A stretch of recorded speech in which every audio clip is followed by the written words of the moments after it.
est forte. De votre côté, peut-être Stéphane, et puis après on demandera à la fois à Florence aussi, de Vincent, et puis Florence Schapper, et puis on peut démarrer le débat là maintenant à vos questions, donc à la fois utiliser le chat et tout ça. Alors, à l'INRS, on n'a pas travaillé sur, spécifiquement sur les violences conjugales, donc je ne vais pas, je dirais, parler de l'INRS, des documents, des ressources, des productions de l'INRS sur ce sujet. Par contre, on a vécu un cas, on a eu très peu de cas de violences conjugales, mais on a eu un cas il n'y a pas très longtemps et qui m'est remonté directement en tant que directeur. Ce qui nous a beaucoup aidé, et vous le citiez, madame, ce qui nous a beaucoup aidé, c'est d'avoir identifié auparavant ce qu'on peut appeler un processus, une procédure, des interlocuteurs qui puissent intervenir rapidement.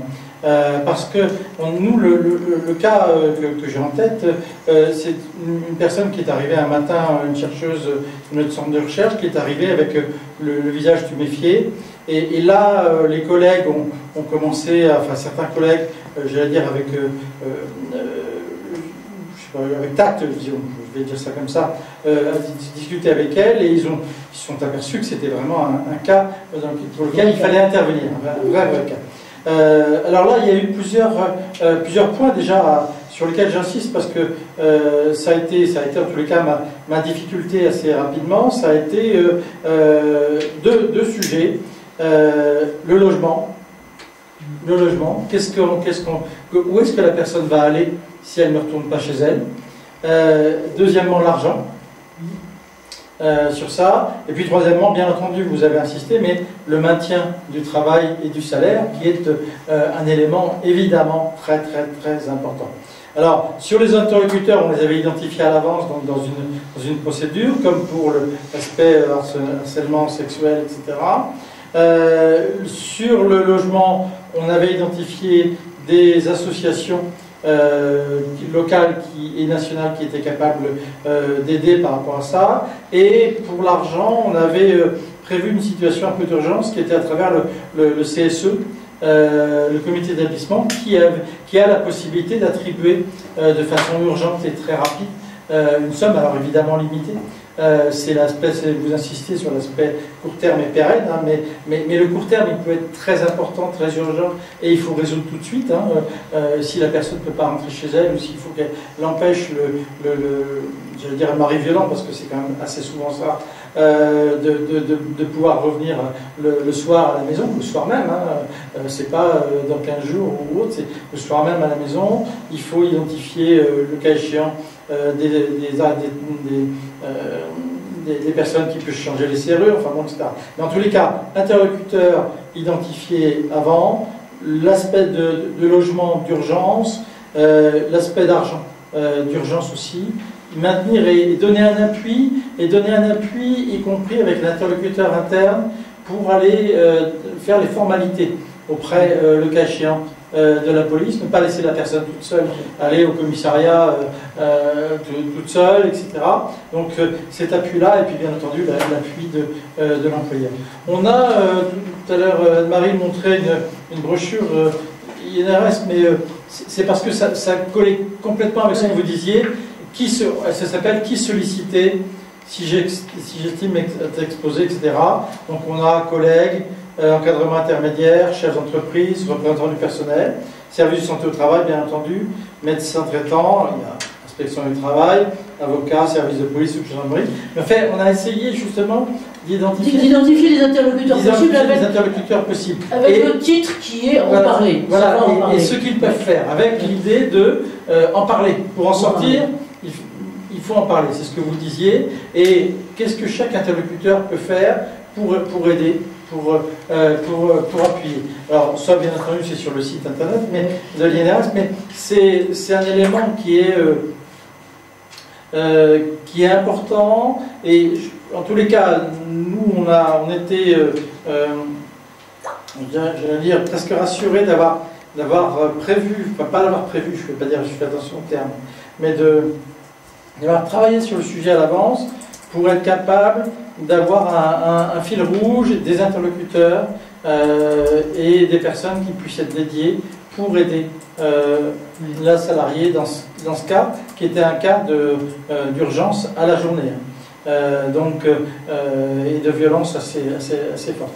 Donc, encore une fois, l'information, bien entendu, ça on l'avait faite auprès de tous les salariés, les référents, les interlocuteurs, les procédures, et l'appui employeur qui doit être très important. Qui est non seulement un appui moral, mais qui est aussi un appui opérationnel. Je vous propose que peut-être on lance le débat là maintenant avec à la fois nos interlocuteurs, nos intervenants et comment ils réagissent les uns sur les autres. Je crois que la grande idée, c'est ça, c'est en parler pour en sortir et avoir de façon formelle ou pas formelle, j'ai dit dire maintenant sur les deux cas, hein, donc soit violence conjugale, soit violence interne, violence à l'occasion du travail, les structures et les réflexes, et d'un certain côté aussi la capacité d'écoute. Et ce que disait le gars tout à l'heure, je crois que c'était Isabelle, Tamara, sur la collecte des informations. Alors Florence, toi, de ton côté un peu, sur ce que tu entends ça, et pour moi la question étant aussi, comment ça mûrit, comment on sent les choses, ou comment on arrive à faire mûrir un peu tout ça récemment. Oui, donc, alors Florence, et puis je vois Marie-Amélie qui met ça. Donc après peut-être après la réaction de Florence, si tu veux bien. Oui, donc quelques éléments que ça m'évoque. Alors l'ANAC n'a pas non plus travaillé sur les questions de maintien en activité des personnes victimes de violences conjugales, mais on devrait le faire. Et on travaille aujourd'hui beaucoup sur les femmes notamment qui ont de l'endométriose, un cancer du sein, etc. Or, les problématiques de maintien en activité sont assez proches. Elles sont à la fois différentes mais proches. Donc, on y viendra.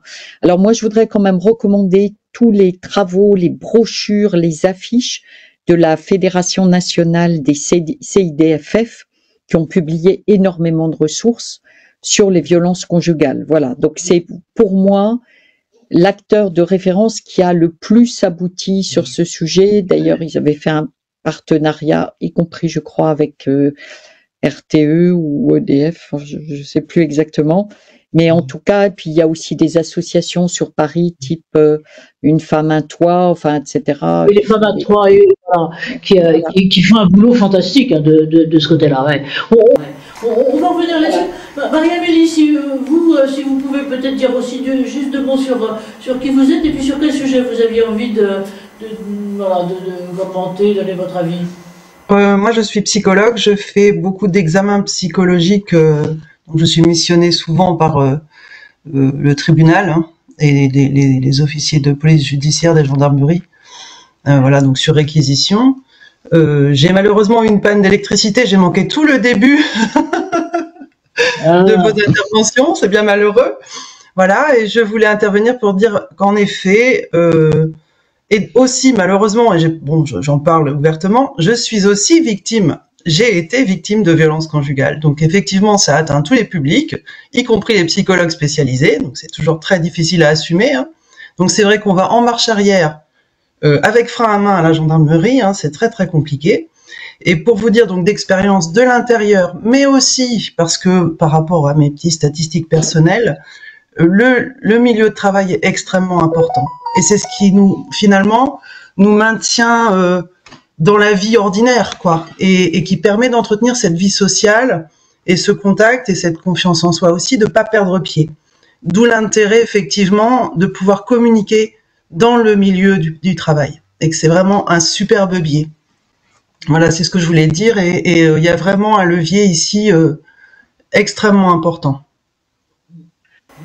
Merci de votre sincérité et de votre témoignage. Et effectivement, on le voit bien, là, c'est le caractère protecteur du travail et de l'emploi et de l'employeur j'allais dire, dans son rôle de ce côté-là. On voyait bien aussi les 3 points que vous mettiez en avant, Stéphane, sur ce qu'était le logement, le maintien dans l'emploi, et puis l'argent, effectivement, et la mobilisation des divers acteurs, dont, dans votre cas, mais je pense aussi dans beaucoup, la sensibilité et l'action du CSE là-dessus. Alors, d'autres questions, d'autres réactions, pardon, parce que je vois que Cyril, que je voulais filer le micro, eh ben, il a dû se sauver, donc voilà, mais sur vous autres, et peut-être Christine aussi, à qui j'ai coupé un peu la chic, pardon, sur votre action de ce côté-là, qu'est-ce que vous auriez envie de rajouter? Je concentre bien sur l'importance des réseaux,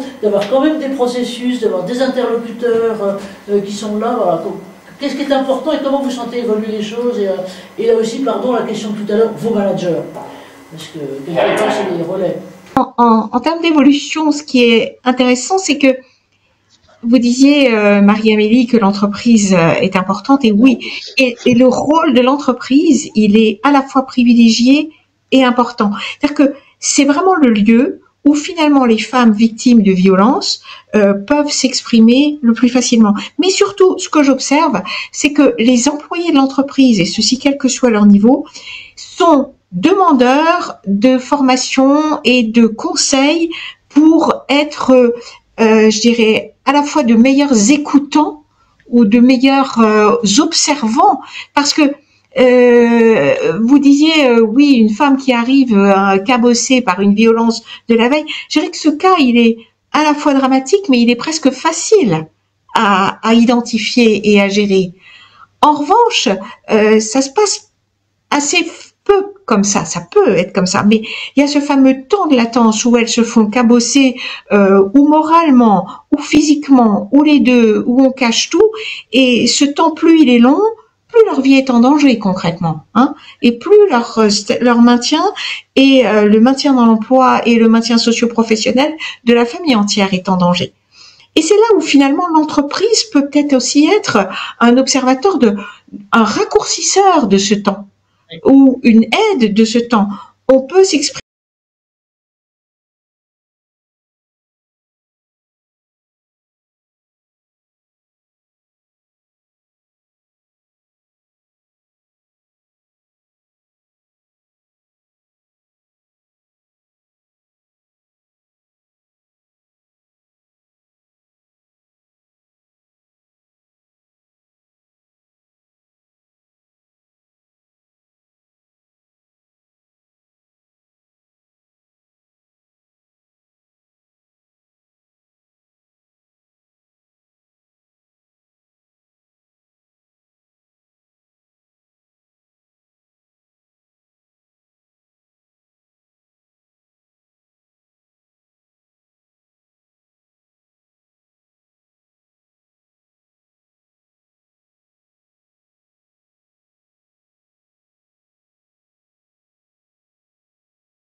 Dans cette procédure.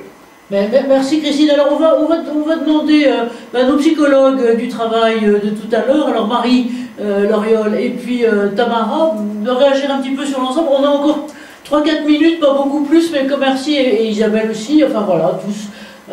Sur ce chemin, je dirais, aussi du message que donne Christine, et qui est de développer quelque part, que ce soit par le biais de formation ou autre, une forme de sensibilité qui est à la fois attentive et attentionnée aux autres.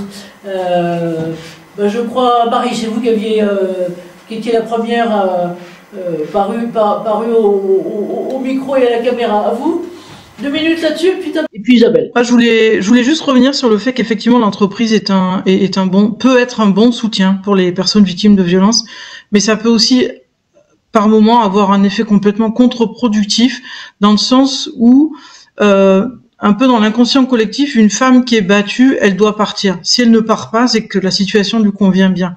Et en fait, l'intervention dont on a bénéficié nous conjointement, donc avec l'Ordre national des médecins et ce fameux gynécologue, Au départ, on n'était que 5 à y assister, que 5 infirmières.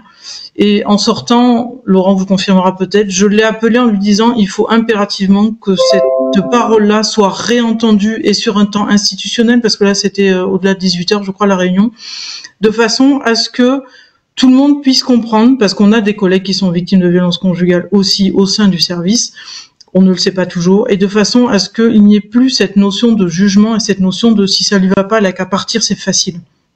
Et je voulais vraiment que cette parole-là puisse être entendue par tous, et donc que ce soit les secrétaires, que ce soit les médecins, les infirmières, mais aussi les préventeurs, parce que c'est une parole qui peut faire extrêmement de mal et qui peut freiner énormément l'évolution de ces femmes qui sont, enfin, et hommes, mais là c'est beaucoup plus de femmes qui sont dans ces situations difficiles et qui du coup ne peuvent pas au travail trouver le soutien qu'on pourrait pourtant leur apporter. Merci de rappeler ça, c'est hyper important. Merci Marie et Tamara de votre côté, et puis Isabelle. Alors pardon parce que je vais être à 1 minute chacune, parce que sinon tout le monde a en plus vous avez de la route gelée à faire, donc je pense à Stéphane notamment. Tamara. Ouais, non, c'est très intéressant d'aborder en fait en parallèle les violences sexistes et sexuelles au travail et les violences conjugales et intrafamiliales, parce qu'en fait on voit que ça repose quand même sur un terreau qui est commun. Finalement, c'est le continuum en fait des violences sexistes et sexuelles, à la fois dans leur gravité, mais aussi en fait dans l'interdépendance en fait des sphères de vie.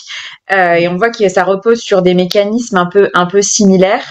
Et c'était aussi pour rebondir sur finalement sur ce que disait Isabelle, c'est que en fait ce qui aide aussi, c'est le regard des autres qui est porté sur ces thématiques-là.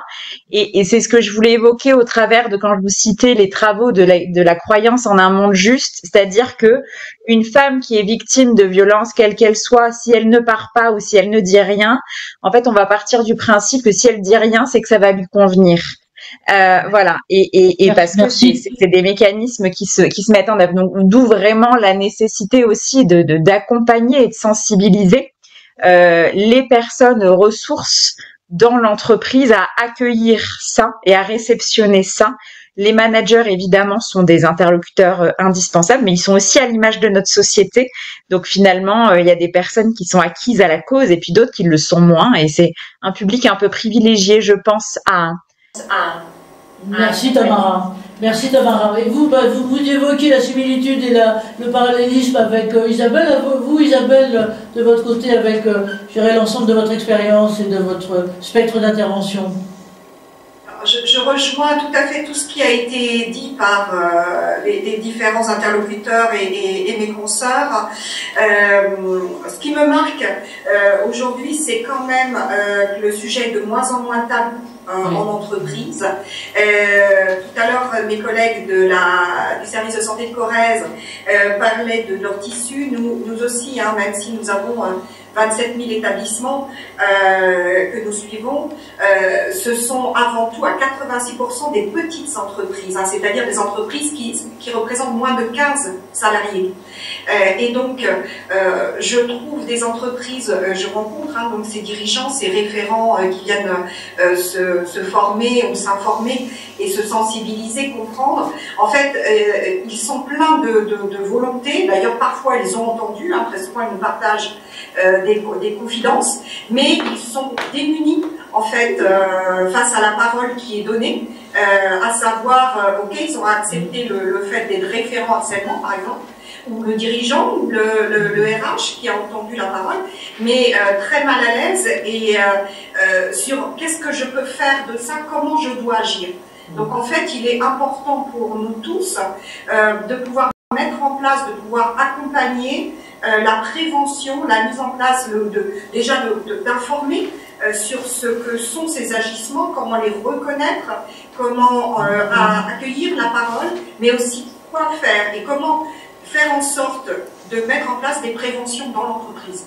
Merci Isabelle, c'est bien clair. Alors, on en arrive presque à la conclusion. Alors Florence Vinceau, je vais vous demander peut-être à vous, si vous voulez bien, Voilà, un peu votre conclusion finale, votre expérience sur tout ce qu'on vient de dire, et notamment sur ce long processus indispensable d'acculturation interne, de savoir, aussi de savoir en parler collectivement pour que chacun puisse savoir écouter individuellement. Alors Florence Vincelot, et puis après Florence Chapelle, et on demandera à Stéphane aussi, lui aussi, sa façon de conclure sur la chose. Florence, à vous, Florence Vincelot. Florence oui, ça y est, je suis là.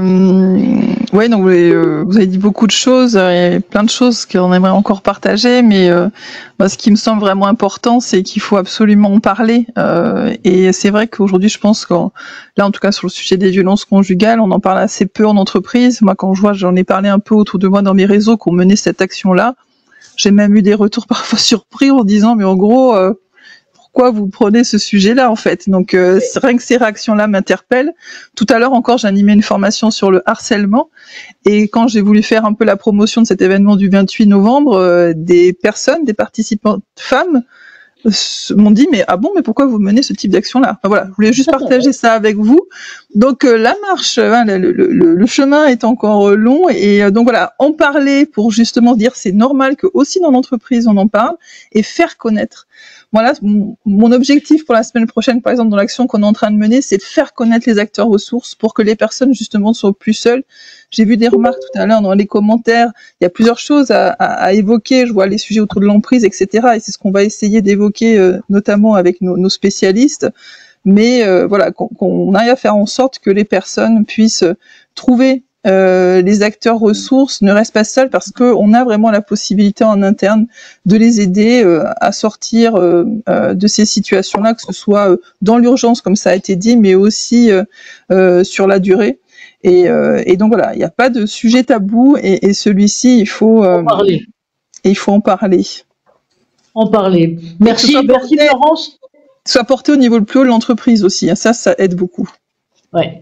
Ouais. Peut-être Florence Chapelle, si tu es là, alors pardon parce que je vais être très chiante et je vais te dire de faire très court, et puis après on se sent et on demandera la conclusion à notre ami Stéphane Parler. Florence, c'est à toi. Alors moi, en ce qui concerne les violences au travail, sexistes, sexuelles au travail, je trouve qu'il y a un tel tabou, même si la parole s'est libérée, qu'il faut aller vers dans une démarche qui permet d'objectiver ces situations à risque, ces facteurs de risque, parce que sinon on va en rester à des approches trop individuelles. La question de l'emprise, elle est réelle. En même temps, tous les postes, tous les secteurs, comme vous l'avez dit, ne sont pas exposés de la même manière. Il y a des facteurs de surexposition des milieux de travail, et c'est ce qui permettra aussi aux hommes d'adhérer à la démarche, parce que sinon on a beaucoup de réactions, enfin moi ce que j'ai pu observer, de résistance. Et puis je trouve c'est encore un truc de bonne femme, hein. Il faut pas hésiter. Oui, il faut pas hésiter non plus à externaliser des enquêtes, c'est ce que vous faites, Madame Garcia.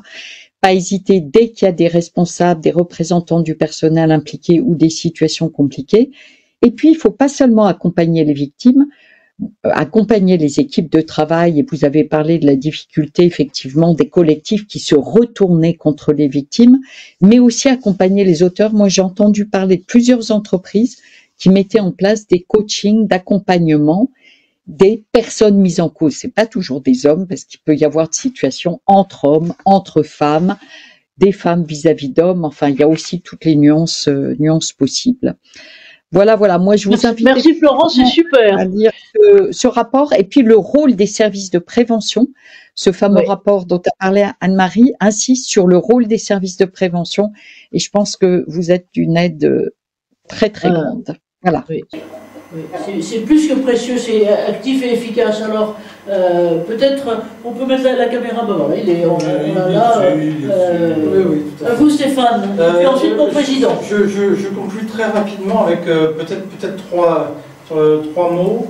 L'un qui serait informé, j'en ai parlé à plusieurs reprises, informer les salariés, expliquer aux salariés ce que c'est que les différences dans le harcèlement moral, sexiste, sexuel ou d'autres notions. Donc vraiment informer les salariés.